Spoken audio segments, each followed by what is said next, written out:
Hi guys, and welcome to the date night experience Dine at home. So this video is basically a home tutorial of how to finish off the boxes with all the ingredients that we have. Obviously the date night experience is available every single weekend and it's going to be consistent right the way through. So I felt it was important to do a quick tutorial over the very simple menu just to kind of get you from A to B and get it all finished rather than going live with it. So this will be exactly the same. We chose to go with the ribeyes, so these are 12 ounce 28 day matured British ribeye steaks.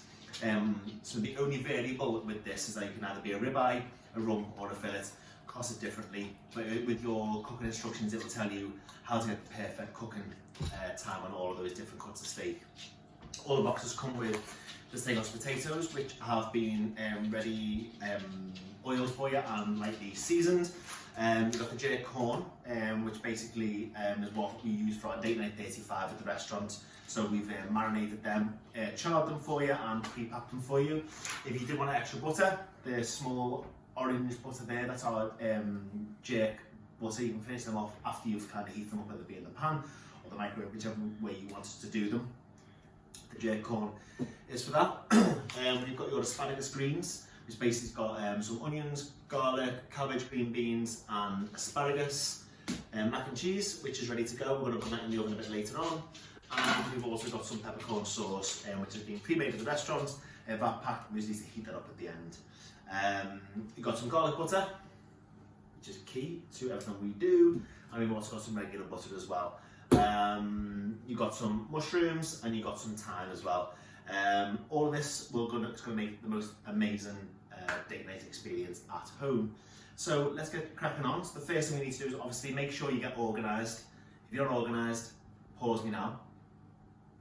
But if you are, get your potatoes out. Okay, so we've got your potatoes out of the packet now, and as you say, they are already oiled and gently seasoned. If you do need some more oil at the bottom of the pan, or the tray, sorry, just to get them oiled so they don't stick, that is perfect. So what you should have now is your oven preheated to 175 degrees. I'm going to get these in for about half an hour. Okay, so our potatoes have been in for about 15 to 20 minutes now. So what we're going to do is we're going to start oiling and seasoning the steaks.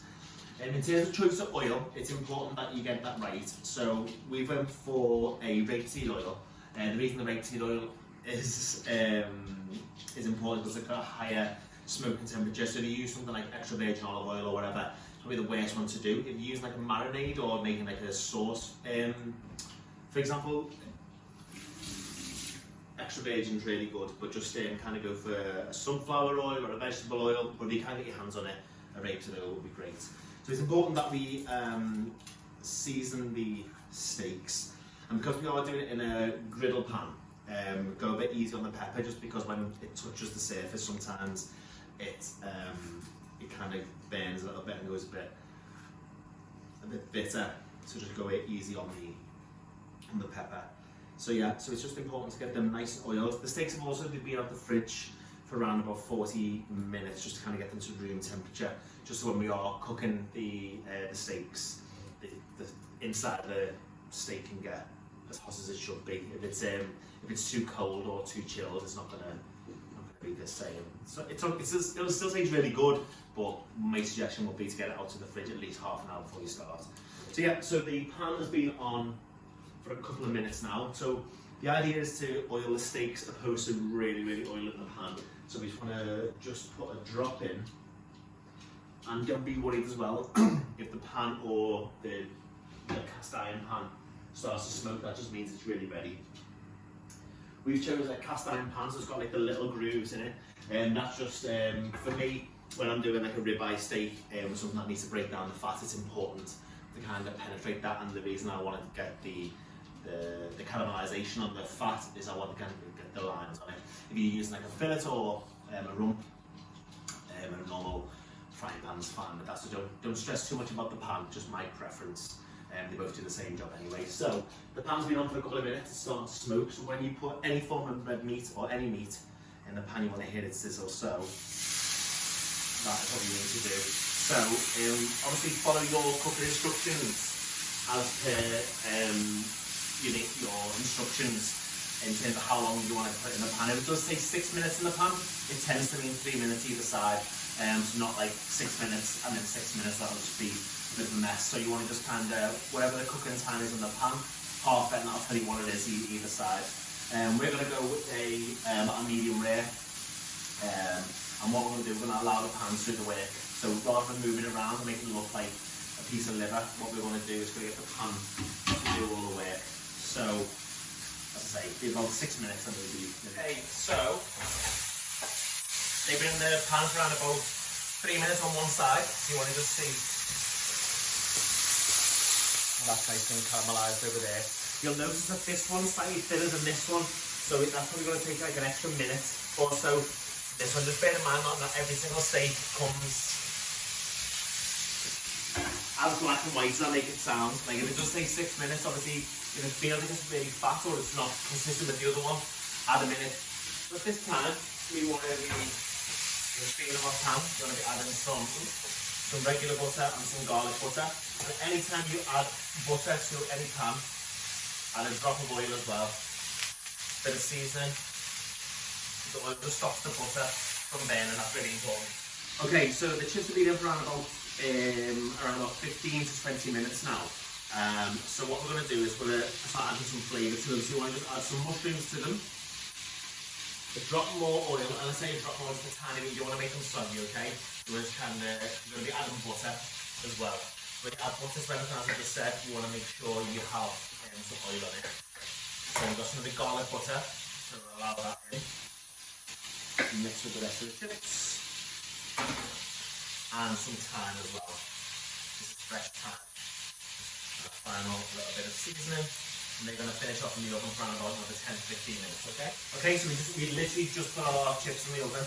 At the same time, when you got around about 15 minutes left, what you want to do is you want to put your mac and cheese in the oven now.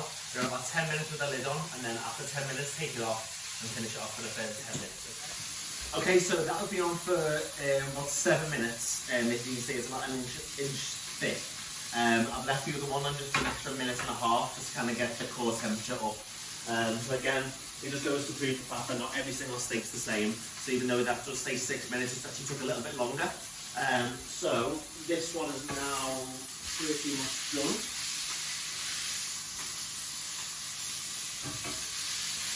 And again, we are just verging on the...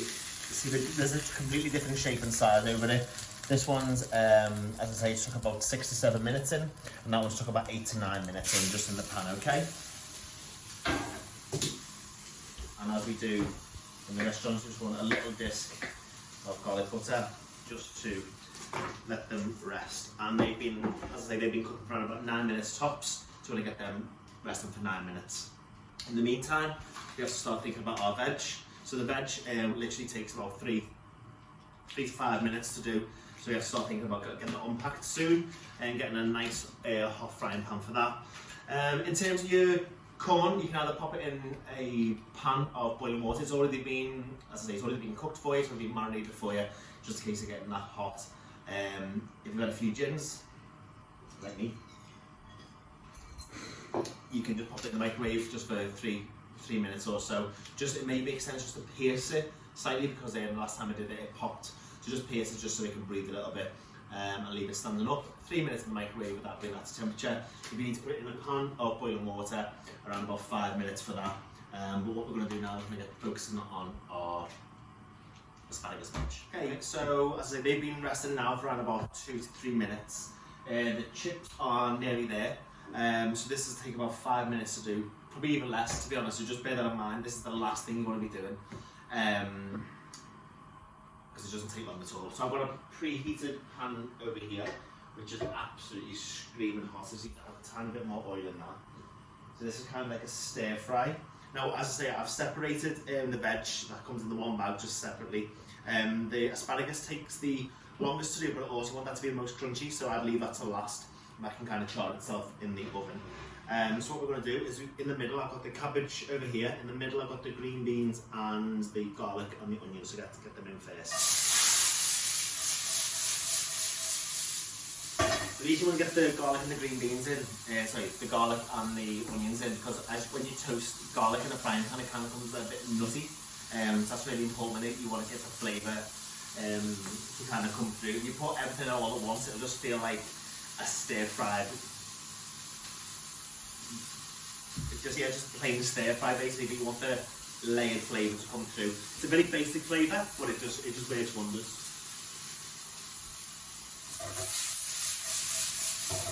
If you like a bit of spice for a chilli, we're not providing you with the chilli, but if you like a bit of spice, as I say, put one in.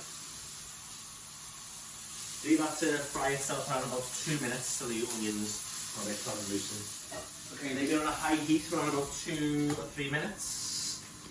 So I'm going to just add the cabbage now as well. Just pop that round and kind of get some of those flavours in. So you want to keep doing that until the cabbage starts turning a bit brown, okay? Always season. Nice bit of salt, and I absolutely adore pepper, so don't matter the pepper as well. Vegetables always drink season, which is really important. And just to finish things off, I just like a little tiny bit of butter. The veg has been going for around about 4 minutes in total. It's got a nice brown on it. All I'm going to do is simply add the asparagus now. And I reckon you're looking at about 3 minutes or so before it's going to be complete, okay? We'll just whack it on the heat for a couple more minutes, and then we're going to pop it in the oven just for 3 minutes or so, just to kind of get the final char in as well. Okay, so they have been in for around about 30 minutes total. The mushrooms are nice and bouncy, the garlic butter's all nice and melted. So all we're going to do is we're just going to pop them into a plate, and just get all of that thyme, garlic, everything like that. Little seasoned salt, and we are ready to go. We've also took the corn out of the microwave. You want to just empty that in. It's quite warm actually, guys, so just make sure you're careful with that. Add a little bit of the butter on there as well, and allow just the general heat of the corn just to melt that away. And we want to finish it off with some parsley. So they are done. Okay, they've been resting for around about 8 to 9 minutes.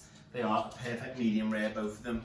I'd be really ashamed to waste the juice, so I'm just going to be a bit dirty and put it all over the chips. They're going to be absolutely amazing, so you can thank me later. I'm going to go and grab the mac and cheese now as well. Right, okay, that is all done. So that is the mac and cheese all finished as well. So the mac and cheese obviously was in the oven for 10 minutes with the lid on, and then 10 minutes with the lid off. It's made a nice cream mac and cheese for you. So yeah, that's it. Oh, peppercorn sauce, I'll put that in a pan. About 3 minutes in the pan, just brought it up to the nice hot temperature. Sometimes it will look quite runny in the packet. When it's in the pan, it will naturally thicken up, so don't panic too much about that. So yeah, so that is your ribeye date night. It looked quite similar if it was a fillet, but ribeye date night, just different cuts of meat. So yeah, this is an exact replica of how it would look on date night 35 available in the restaurant when we are back open after lockdown, whenever that's going to be. So yeah, hopefully you enjoy it, from my house to your house. This is available every Friday and Saturday for the rest of the lockdown. Right, enjoy guys, I'm off at 11. Bye.